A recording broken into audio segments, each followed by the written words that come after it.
Herkese salam değerli izləyicilər.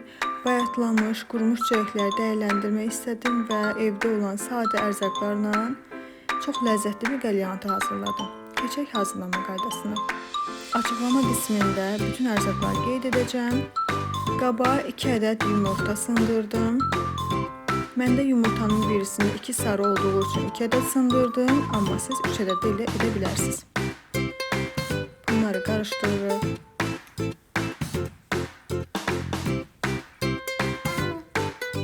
Sonra üzerine 2 yemek kaşığı qatıq. Siz qatıq əvəzinə süd də istifadə edə bilərsiniz, xama da istifadə edə bilərsiniz. Evdə nə varsa təbii ki onlardan. Yaxşı qarışdırdıqdan sonra üzərinə duz, istiot əlavə edirəm.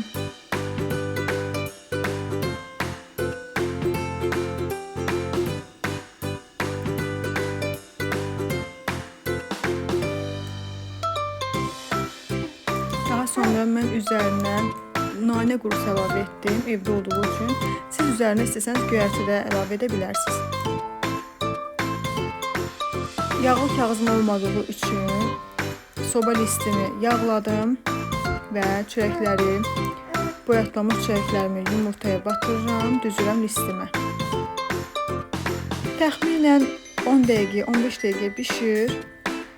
170 dərəcədə 200 edə bilərsiniz, amma 170 dərəcə daha yaxşıdır ki, altı yanmasın.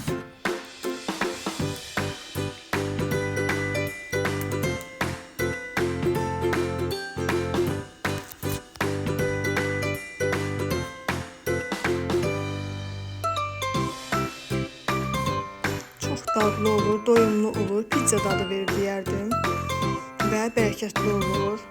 Uşaqlar da sevəcəyi bir qəlyanatıdır.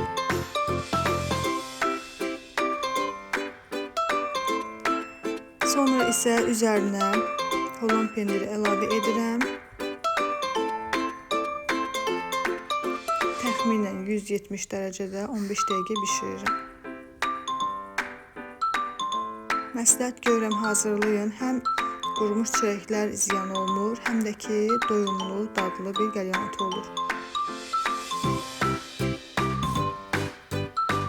Kanalıma abunə olmalı, like etməyi, fikirlərinizi bölüşməyi unutmayın.